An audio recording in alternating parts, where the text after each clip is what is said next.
Hello friends, स्वागत है आपका हाईवे क्लासेस पर। आज हम लोग फिर से बात करेंगे वर्ग के दूसरे लेक्चर से। हालांकि ये लेक्चर नंबर आपका 7वां होगा, जिसमें हम लोगों ने बात किए हैं मेंसुरेशन के, और ये स्पेशल बैच है आरआरबी एनटीपीसी के लिए मैथ्स का। तो आइए हम लोग इस टाइप के पहले क्वेश्चन का डिस्कस करते हैं इस लेक्चर का। और अगर आप पहली बार आए हैं तो सबसे पहले हमारे क्वेश्चन नंबर 1 से देखना स्टार्ट करें। आप सर्च कर सकते हैं maths for RRB NTPC by Atul sir part 1, ऐसे करके सर्च करोगे तो पहला ही लेक्चर आपको मिल जाएगा। अन्यथा आप प्लेलिस्ट पर जाइए हमारे हाईवे क्लासेस के और वहां से स्टार्ट कीजिए देखना। ओके, मैंने पार्ट 1 पार्ट 2 ये सब डाल रखा है, तो वहां से आप क्लियर कर सकते हैं। इतना सर्च कर लीजिए आप maths for RRB NTPC by Atul sir, तो सारे लेक्चर आपके सामने आ जाएंगे। उसमें जो पार्ट 1 हो वो आप देखिएगा, अगर आप पहली बार आए हैं तो। नहीं तो कोई बात नहीं है, रेगुलर देख रहे हैं तो अच्छी बात है। आइए क्वेश्चन देखते हैं। किसी वर्ग के क्षेत्रफल तथा वर्ग के विकर्ण पर बने वर्ग के क्षेत्रफल में क्या अनुपात है। ये क्वेश्चन डायरेक्टली पूछा ही जाता है, इसमें आपको रट्टा मारना होगा। हम बताएंगे कैसे, देखो, जिससे आप निकाल भी सकते हो, तो निकालना भी सिखाएंगे। अगर आपको ध्यान है तो आप तुरंत आंसर कर लीजिएगा। तो देखिए, ये कुछ एक वर्ग है, तो उन्होंने कहा किसी वर्ग के क्षेत्रफल, तो इसकी भुजा ए है, तो इसका क्षेत्रफल क्या होगा, ए स्क्वायर हो जाएगा। ठीक है, हमको निकालना है कि किसी वर्ग के क्षेत्रफल तथा वर्ग के विकर्ण पर बने वर्ग के क्षेत्रफल में क्या अनुपात होगा। यानी कि अब ये जो वर्ग का विकर्ण है, इस पर बने क्षेत्रफल का, इस पर अगर हम एक वर्ग बनाए तो उसके क्षेत्रफल में और इसके क्षेत्रफल में क्या अनुपात होगा। जैसे इस पर एक वर्ग बन गया है कुछ इस प्रकार से, ये देखो एक वर्ग ये भी तो बना है, तो इसका क्षेत्रफल कैसे निकालेंगे। तो पहले तो ये भुजा निकालनी पड़ेगी विकर्ण। तो विकर्ण क्या होता है, a√2, ये हमने बताया आपको। भुजा देखो, इसका क्षेत्रफल होता है a स्क्वायर और परिमाप होता है 4a, विकर्ण होता है a√2। तो ये a√2, तो ये भी a√2, ये सब a√2 होंगे क्योंकि ये तो वर्ग ही है। तो इसका क्षेत्रफल क्या हो जाएगा, अनुपात लगा देते हैं क्योंकि हमको अनुपात ही पूछा गया है। तो a देखो, a√2 का जब स्क्वायर करेंगे तो a का स्क्वायर हो जाएगा a स्क्वायर।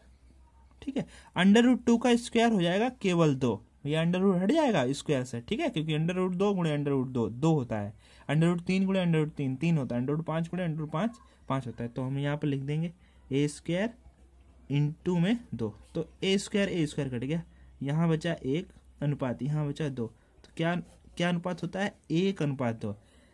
अब ध्यान रखना आप कि एक वर्ग है, कोई भी वर्ग होगा, कितना भी लंबा हो कितनी भी चौड़ा हो कोई फर्क नहीं पड़ता।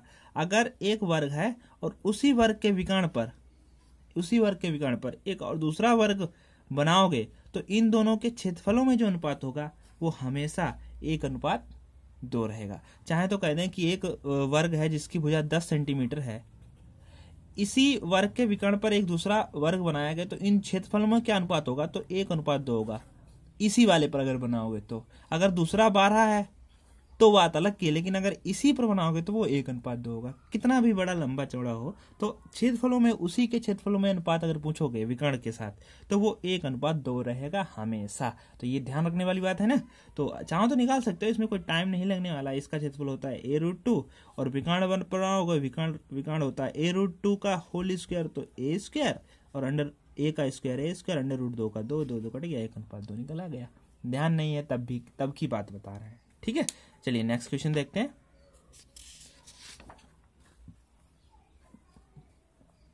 नेक्स्ट क्वेश्चन, एक वर्ग के अंतःवृत्त तथा परिवृत्त के क्षेत्रफल का अनुपात क्या होगा। ये भी क्वेश्चन रट्टा वाला ही है, तो हम आपको बताते हैं। रट्टा वाले की बात तो अलग है, लेकिन हम आपको निकालना बताएंगे तब आप ध्यान रख पाएंगे। एक वर्ग के अंतःवृत्त तथा परिवृत्त के क्षेत्रफल का अनुपात बताइए। तो देखो,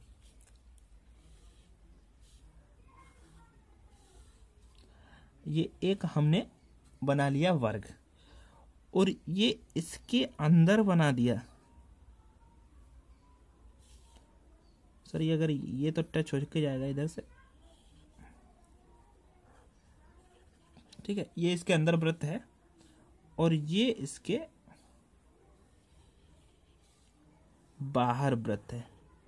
तो इसमें अनुपात, ये इसकी त्रिज्या आर मान लेते हैं, और ये यहां तक, ये बड़े वाले की त्रिज्या कैपिटल आर मान लेते हैं। ओके, तो यहां पर ये थोड़ा मिस्टेक होगा, फिर से अगर हम बना दें तो पहले एक एक करके हम आपको समझा देते हैं।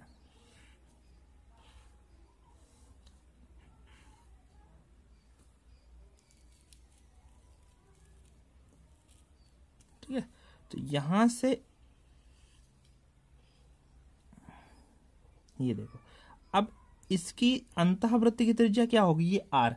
क्या हमको निकालना है, क्या एक वर्ग के अंतःवृत्त जो वृत्त अंदर बना है, परिवृत्त के क्षेत्रफलों में अनुपात क्या होगा। देखो वृत्त का क्षेत्रफल, हमने वृत्त के बारे में आपको बताया, अगर आपको वृत्त का क्षेत्रफल चाहिए तो क्या होता है, पाई आर स्क्वायर, यही तो होता है वृत्त का क्षेत्रफल। तो देखो अंतःवृत्त ये कैपिटल आर है, तो देखो मान लेते हैं ये वर्ग के हमने अंदर बनाया, तो वर्ग की भुजा ए है, तो अगर हम यहां तक अगर हम सोचें तो ये पूरा ए हो जाएगा, जितनी भुजा ये होगी उतनी ही तो भुजा ये होगी, जैसा हमने आयत में आपको बताया था। तो इसका जब हम लोग आधा कर देंगे a/2, तो ये r आ जाएगा। तो r यहां पर अंतःवृत्त के लिए r क्या होगी, a/2 होगी अंतःवृत्त के लिए r। और अगर हम परिवृत्त की बात करें तो परिवृत्त आपका ऐसे बनेगा, इसी वर्ग, यही वर्ग एक ऐसा है, दोनों वर्ग एक ही हैं, उन्हीं के अंतःवृत्त और परिवृत्त के। अब देखो इसकी त्रिज्या हम लोग यहां पर नहीं मैच कर सकते हैं, क्योंकि त्रिज्या जो होती है वो एक अंदर पॉइंट से और यहाँ परिधि तक टच होती है, तो हम लोग इसकी त्रिज्या यहाँ पे नहीं, इसकी त्रिज्या हमको इधर कहीं इस पर टच करनी पड़ेगी। ठीक है, समझ पाए। तो अगर ये भुजा ए है और अगर हम फिर से इसको यहां तक मिला दें तो ये वर्ग का क्या होगा, विकर्ण, पूरा यहां से यहां तक लेकर क्या होगा, विकर्ण a√2। अगर हम इसका यहां आधा बात करें, ये कैपिटल आर, तो आर इसकी क्या होगी, विकर्ण की आधी होगी, a√2 की आधी होगी क्या, आर।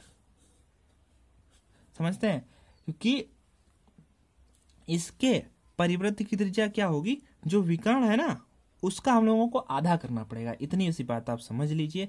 क्योंकि यहां से ये विकर्ण है वर्ग का, लेकिन ये पूरा अगर वृत्त की बात कर लें, जैसे यहां से यहां तक ऐसे बात कर लें, तो ये व्यास हो जाता है, और व्यास की आधी क्या होती, त्रिज्या। और व्यास तो ये वृत्त के लिए हो गया, लेकिन ये वर्ग के लिए क्या है, विकर्ण है, क्योंकि ये वर्ग विकर्ण, वर्ग पर वृत्त बना हुआ है, तो वर्ग के लिए तो विकर्ण है, और विकर्ण की आधी हो जाएगी त्रिज्या, क्योंकि हमको आधी ही चाहिए त्रिज्या। तो ठीक है, अब हमारे पास यहाँ भी त्रिज्या आ गई, यहाँ भी त्रिज्या आ गई, क्योंकि क्षेत्रफल में केवल तो हमको त्रिज्या ही तो चाहिए होती है। तो पहले अंतावृत्त का क्षेत्रफल निकालेंगे, अंतावृत्त का क्षेत्रफल निकालोगे तो अंतावृत्त की हमको क्या लिखने पड़ेगी, अंतावृत्त का क्षेत्रफल और परिवृत्त का क्षेत्रफल दोनों का निकालना है। तो अंतावृत्त का क्षेत्रफल पाई और आर स्क्वायर, आर की जगह पे क्या लिखेंगे, a/2 का होल स्क्वायर अनुपात, और परिवृत्त का क्षेत्रफल होता है क्या, पाई आर स्क्वायर, उसका भी होगा, लेकिन उसकी आर क्या होगी, a√2 की आधी का हम लोग क्या करेंगे, स्क्वायर करेंगे, पाई आर स्क्वायर होता है। तो पाई से तो पाई यहां कट जाएगा, समझे। अब देखो यहाँ a/2, a का स्क्वायर हो जाएगा a स्क्वायर, और 2 का स्क्वायर हो जाएगा 4 अनुपात। अब देखो ऊपर a है तो उसका तो स्क्वायर हो जाएगा a स्क्वायर, और अंडर रूट 2 का स्क्वायर हो जाएगा फिर 2 बटे में, देखो 2 का स्क्वायर, भाई नीचे 2 है तो 2 का स्क्वायर फिर क्या हो जाएगा 4, तो ये 4 से 4 कट जाएगा, a से a कट जाएगा, तो आ गया क्या, 1:2। तो क्या समझे, इसके परिवृत्त और अंतःवृत्त की त्रिज्याओं में भी अनुपात क्या होता है, 1:2 ही होता है। और इसके अभी हमने डिस्कस किया था, इसके वर्ग और विकर्ण पर अगर उस वर्ग बनाओगे तो उसके क्षेत्रफलों में जो अनुपात होता है वो भी 1:2 था, इनके अंतःवृत्त और परिवृत्त में जो अनुपात है वो भी 1:2 ही है। तो इतनी सी बात आप समझ लीजिएगा, आप इसको घर पर बनाइएगा अपने आप से कॉपी पे लिख के, और इसको समझिएगा एक बार फिर से। अगर कोई सहायता चाहिए तो आप हमारे लेक्चर पर यहाँ से फिर से इसको देखिएगा, एक बार देख के फिर आप फिर से सवाल सॉल्व करना कि अंतःवृत्त और परिवृत्त का हम लोग अनुपात निकालते हैं क्या आएगा, और ना निकले तो फिर से हमारे लेक्चर देखिएगा एक बार, ठीक है, पक्का समझ में आ जाएगा आपको। नेक्स्ट क्वेश्चन हम लोग देखते हैं। देखिए एक क्वेश्चन कुछ इस प्रकार से है, ऐसा क्वेश्चन गलती ना कर दें आप, इतना सरल क्वेश्चन इसलिए हमने बताया। यदि किसी वर्ग की प्रत्येक भुजा में 10% की वृद्धि कर दी जाए तो इसके क्षेत्रफल में कितनी वृद्धि हो जाएगी। तो ऐसा क्वेश्चन हम लोग, देखो ये एक वृत्त है, सॉरी वर्ग है, और ये इसकी कोई भुजा है, और इसमें कह रहे हैं 10% की। अच्छा ये भुजा ये भी 10 होगी, जैसे 10% की अगर हम वृद्धि करेंगे तो ये भुजा में भी वृद्धि करेंगे तो इसमें भी भुजा में 10% की वृद्धि हो जाएगी, क्योंकि प्रत्येक भुजा में इन्होंने कहा है कि वर्ग की प्रत्येक भुजा में 10% की वृद्धि करते हैं, तो इसमें वृद्धि करोगे तो इसमें वृद्धि हो जाएगा, तो उसके क्षेत्रफल में कितने % की वृद्धि होगी। समझ पाए आप। तो इस वाले सवाल को हम लोग इस मेथड से भी लगा सकते हैं, x + y + XY/100, जैसा कि हम लोग पीछे आयत में सीख चुके हैं। क्योंकि आयत में क्या होता था, आयत में हम लोगों ने सीखा था कि अगर लंबाई में वृद्धि और चौड़ाई में 10%, जैसे लंबाई में 10% की वृद्धि, चौड़ाई में 20 की वृद्धि, तो हम लोग अलग अलग वृद्धि करते थे। लेकिन यहाँ पर भुजा तो एक ही है, और भुजा एक ही है लेकिन वृद्धि दोनों में है, तो आप यहाँ पर 10% की वृद्धि को ऐसे लिख दीजिए +10, और फिर इसमें वृद्धि 10 की है तो +10, और हमने कहा था प्लस और प्लस यहाँ पर क्या रहेगा, प्लस, यहाँ पर वो साइन आएगा जो इन दोनों की गुणा होगी, इन दोनों की, तो यहाँ पर वो साइन आएगा जो इन दोनों की गुणा होगी, तो प्लस प्लस गुणा प्लस, फिर 10 × 10 बटे में क्या 100, तो 10 और 10 20 हो जाएगा, प्लस यहाँ पर एक एकम एक बचा, तो 20 और 1 21% की वृद्धि, क्योंकि यहाँ पर भी प्लस साइन है तो प्लस प्लस यहाँ पर प्लस आ जाएगा, 21% की आपकी वृद्धि आएगी। अगर कहते कि प्रत्येक भुजा में 20%, केवल ये वर्ग के लिए ध्यान रखना, क्योंकि वर्ग के लिए कहा तो एक ही बार जाता है, लेकिन लिखा तो यहाँ पर 2 बार जाएगा, क्योंकि वर्ग की प्रत्येक भुजा समान होती है, तो भुजा समान है तो समान वृद्धि होगी। अगर कहते हैं प्रत्येक भुजा में 20% की वृद्धि, तो हम लोग ऐसे लिखते हैं +20, फिर +20, तो प्लस और प्लस की गुणा क्या आएगी, +20 × 20 बटे में कितना 100, तो 20 और 20 40 हो जाएगा, प्लस 2 दूनी 4, 40 और 4 44% की वृद्धि हो जाएगी। और भी तरीके हैं, ये सिंपल सा तरीका है जो हमने आपको बताया, इसमें कुछ ज़्यादा आपको माथापच्ची नहीं करना है, बहुत सिंपल सा तरीका है। और देखो अगर कहते हैं कि प्रत्येक भुजा में 10% की कमी कर दी गई, तब हम लोग कैसे लगाते हैं। अब इसके लिए ध्यान देना, देखो -10 लिखते, कमी की गई, और फिर उसी भुजा में कमी की गई होगी तो फिर हम -10 लिखते हैं। ये केस इंपॉर्टेंट है, ध्यान से समझना। देखो पहले 10% की कमी गई तो माइनस, और वही भुजा है तो फिर से -10% की कमी होगी, तो देखो माइनस माइनस यहाँ पर प्लस आएगा, ध्यान रखना, यहाँ माइनस नहीं लिखेंगे, और दोनों भुजाएं 10 और × 10 बटे में 100, जैसा कि यहाँ पर XY/100 में कहा गया है।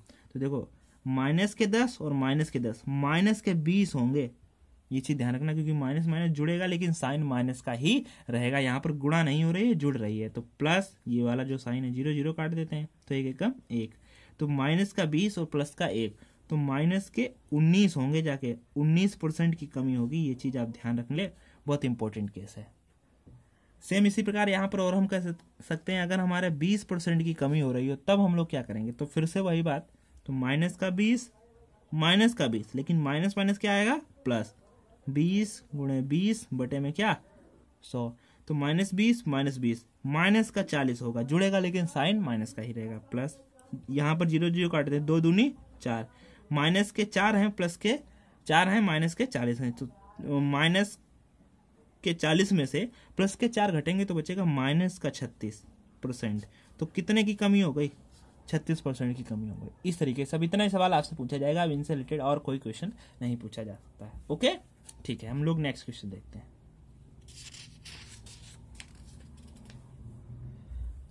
नेक्स्ट क्वेश्चन देखिएगा, कहा गया है कि 14 सेंटीमीटर भुजा वाले वर्ग के अंतर्गत खींचे जाने वाले अधिकतम त्रिज्या के वृत्त का क्षेत्रफल क्या ज्ञात कीजिए। बहुत सरल है, क्योंकि अभी तो हमने आपको बताया कि अगर ये एक वर्ग है और इसकी जो ये त्रिज्या भुजा जो है वो 14 सेंटीमीटर है, ये भी 14 होगी क्योंकि वर्ग की प्रत्येक भुजा बराबर होती है, और के अंतर्गत मतलब अंदर इसके क्या करना है, एक वृत्त बनाना है। अंदर अगर आप वृत्त बनाएंगे तो ऐसे वृत्त बनेगा अंदर, और इसमें अंदर अधिकतम वाले त्रिज्या वाले वृत्त का क्षेत्रफल बताइए। वृत्त का क्षेत्रफल क्या होता है, अभी हमने आपको बताया, वृत्त का क्षेत्रफल क्या होता है, पाई आर स्क्वायर।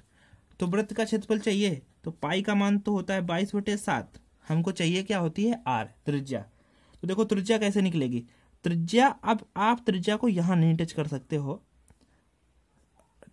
हो, लेकिन यहाँ त्रिज्या निकलेगी नहीं ऐसे, यहाँ से आप त्रिज्या को ऐसे अब टच करेंगे अंतावृत्त में, और यहाँ से अगर चाहो तो आप ऐसे भी टच कर सकते हो। तो ये त्रिज्या है, ये भी त्रिज्या है, समझ गए। लेकिन ये आर आर तो हो जाएगा 2r, और ये इसकी लंबाई है कितनी, यहाँ से यहाँ तक देखो 14 तो है, तो 2r बराबर कितना 14, तो r बराबर यहाँ से काट दें कितना 7। अभी हमने बताया कि वर्ग के अंदर अगर आप वृत्त बनाओगे तो वो भुजा का आधा होगा, और अगर बाहर बाहर बनाओगे तो वो विकर्ण का आधा होगा। ये चीज अभी हमने आपको बताई। तो r का मान आ गया 7, तो यहाँ पाई आर स्क्वायर होता है, यानी कि आर स्क्वायर का मतलब 7 का वर्ग, तो हम 7 2 बार लिख देंगे, तो यहाँ 7 7 काट देंगे, तो 22 7 कितना हो जाएगा 154, और ये क्या है सेंटीमीटर है, तो सेंटीमीटर स्क्वायर, ये आपका आंसर आ जाएगा। अगर आपसे इसी में पूछते कि बाहर बने क्षेत्रफल बताइए तो हम लोग विकर्ण निकालते, तो विकर्ण कैसे निकालते हैं, विकर्ण क्या होता है a√2, और a का मान कितना है 14√2, तो ये होता है इसका विकर्ण, और विकर्ण का जब हम लोग आधा करते हैं तब ये त्रिज्या निकलती है, तब हम लोग यहाँ पर वैल्यू पुट कर देते हैं 22/7 और 14√2/2, भाई स्क्वायर करना होता है तो हम लोग 2 बार लिख देंगे 14√2/2। तो देखो 7 दूनी 14 और √2 और √2 कितने हो जाते हैं 2 हो जाते हैं, तो ये वाले 2 और 2 दूनी 4, तो ये कट जाता, तो आपका बचता 22 × 14, 22 × 14 का हम लोग यहाँ गुणा करके लिख देते, तो ये परिवृत्त का क्षेत्रफल आपका आ जाता। ठीक है, ये भी एक दूसरा क्वेश्चन हमने आपको बता दिया। ठीक है, आप ध्यान रखें वर्ग के अगर अंदर वृत्त बनाओगे तो त्रिज्या जब निकालनी होगी तो वो भुजा की आधी होगी, और अगर बाहर बनाओगे तो विकर्ण की आधी होगी। इतनी सी आप बात ध्यान रखें। चलिए हम लोग नेक्स्ट क्वेश्चन देखते हैं। देखिए अब एक नया क्वेश्चन है 35 नंबर। एक वर्गाकार रूप में मुड़ी हुई एक इस्पात की तार 121 वर्ग सेंटीमीटर स्क्वायर है। तो कुछ इस प्रकार से है, एक वर्गाकार के रूप में मुड़ी एक तार, उसका जो क्षेत्रफल है, तार का जो क्षेत्रफल है वो कितना है 121 वर्ग स्क्वायर, मतलब ये एक भुजा रही होगी। तो जब इसका जो पूरा क्षेत्रफल है निकालेंगे तो कैसे निकालेंगे, ए स्क्वायर, ए गुणे ए स्क्वायर, और ये आपको दिया गया 121, यानी कि वर्गाकार रूप में मुड़ी हुई एक इस्पात की तार का जो क्षेत्रफल है वो 121 है। तो हमने देखा कि भाई क्षेत्रफल होता है ए स्क्वायर बराबर 121, तो हम लोग यहाँ पर भुजा निकाल सकते हैं, क्योंकि सारा काम वर्ग में भुजा का ही होता है। भुजा पता चल जाती है तो सारी चीज वर्ग से रिलेटेड पता चल जाती है। तो ए स्क्वायर बराबर 121, तो केवल ए बराबर कितना होगा 11 होगा, क्योंकि जब हम लोग 11 का वर्ग करेंगे तभी तो आपको आएगा क्षेत्रफल 121। ठीक है, 11 सेंटीमीटर भुजा आ गए। इस तार को वृत्ताकार रूप में मोड़े जाने पर वृत्त का क्षेत्रफल क्या होगा। करें जो ये जो तार थी, जितनी भी तार हो, पता नहीं कितनी तार होगी, ये चीज अभी हमें निकालनी पड़ेगी। इसको हमने क्या कर दिया, एक वृत्त के रूप में मोड़ दिया, और इस वृत्त का क्षेत्रफल हमको चाहिए। अच्छा, वृत्त को आपको क्षेत्रफल चाहिए तो वृत्त के लिए हमको क्या चाहिए होती है त्रिज्या, क्योंकि वृत्त का क्षेत्रफल होता है पाई आर स्क्वायर। अब देखो ये भुजा, इसकी वर्ग की भुजा तो आ गई 21 सेंटीमीटर, 11 सेंटीमीटर सॉरी, भुजा ये 11 सेंटीमीटर, और यही जो एक वर्ग था इसको वृत्त के रूप में मोड़ दिया गया। अब ये कितनी भुजा होगी, देखो ये 11, ये 11, ये 11, ये 11। हम लोग जान सकते हैं कि तार कितना लंबा था, इसका मतलब हमको निकालना पड़ेगा परिमाप। ये ऐसे 4a तो होता है परिमाप, परिमाप हो गया 4 × 11, 11 चौक 44, इसका परिमाप कितना हो गया 44। अच्छा देखो ये वर्ग का परिमाप है, जितना ये तार होगा उतना ही तो ये लंबा, ये गोल गोल बन पाएगा भाई। जितना ये चौकोर वाला तार था, इसको अगर हम गोल गोल लपेटेंगे तो जितना तार होगा उतना ही तो गोल गोल लपेट पाएगा। इसका मतलब इसका परिमाप यहाँ से लेकर यहाँ तक इसका परिमाप, और इस वृत्त का परिमाप जैसे यहाँ से लेकर यहाँ तक, ये दोनों परिमाप बराबर होंगे। तो ध्यान रखें वृत्त का परिमाप क्या होता है 2 पाई आर, चीज ध्यान रख लें, और इसका परिमाप क्या होता है 4a, ये दोनों बराबर होंगे, दोनों बराबर, तो दोनों को बराबर कर देते हैं, तो 2 पाई आर और बराबर होगा इसके परिमाप के। तो इसका परिमाप हमने निकाल लिया कितना 44। तो इसका परिमाप कैसे निकाल पाया, क्योंकि भुजा पता चल गई 11 चौक 44।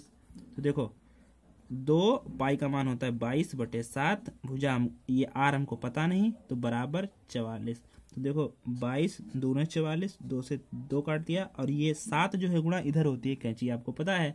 तो r बराबर 7 सेंटीमीटर। ये देखो क्या आ गया हमारे पास, वृत्त का त्रिज्या आ गया। और त्रिज्या पता हो वृत्त का तो हम लोग वृत्त की सारी चीजें बता सकते हैं। वृत्त का क्षेत्रफल आपसे पूछा गया, तो वृत्त का क्षेत्रफल कैसे निकालेंगे, पाई आर स्क्वायर। पाई का मान हमको पता है 22/7, और आर अभी हमने निकाल लिए 7, तो यहाँ पर हम लोग 7 गुणे 7 लिखें, चाहे तो 7 सत्ते 49 लिख सकते हैं। तो 7 से 7 कट गया, 22 सत्ते 154 सेंटीमीटर स्क्वायर। तो ये रहा इस वृत्त का क्षेत्रफल। तो हम एक बार फिर से आपको रिवाइज करा दें, इस वाले क्वेश्चन में आखिर आपको करना क्या पड़ेगा फाइनली में। तो देखो अगर ये एक वर्ग है, इसके आपको परिमाप बराबर करने पड़ेंगे, क्योंकि यहां से ये वाला और ये वाला, ये जितना लंबा ये तार है उतना ही लंबा तो ये वृत्त वाला तार होगा यहाँ से, मतलब दोनों के परिमाप बराबर होंगे। तो परिमाप यहाँ इसका होता है 4a और इसका होता है 2πr। हमें वर्ग का परिमाप पता था 4a 44 यानी कि 11 चौक 44, और यहाँ पर 2π कट गया तो r यहाँ से निकल आई, और वृत्त की अगर r निकल आई तो आपका वृत्त का क्षेत्रफल निकल आएगा, वृत्त का परिमाप निकल आएगा, वृत्त जो भी निकालना चाहो निकल आएगा। ओके ठीक है। और यहाँ पर ध्यान रखना 121 क्षेत्रफल था, तो यहाँ पर हमें भुजा निकालना पहले जरूरी रहता। ओके आई होप ये क्वेश्चन आप समझ गए होंगे। अगर किसी को कोई भी डाउट आता है, किसी भी क्वेश्चन में आप लगा रहे हैं या हमारे किसी क्वेश्चन में डाउट आता है, नहीं समझ में आता है, तो आप ऐसा करेंगे, इसका स्क्रीनशॉट ले लेंगे। स्क्रीनशॉट लेकर आप हमारे ऑफिशियल व्हाट्सएप नंबर पर, जो कि है 9935001225 पर मैसेज करेंगे व्हाट्सएप पर। ठीक है, जब भी टाइम मिलेगा आपको रिप्लाई कर दिया जाएगा, आपका सोल्यूशन आपको भेज दिया जाएगा। ओके ठीक है, थैंक यू, मिलते हैं नेक्स्ट लेक्चर में। हाँ ध्यान रखें यार, शेयर जरूर किया करें व्हाट्सएप पर, अपने ग्रुप पर और फेसबुक पर, क्योंकि हमारी मेहनत भी सार्थक हो और हम आपकी हेल्प जल्दी से जल्द ही कर पाएं।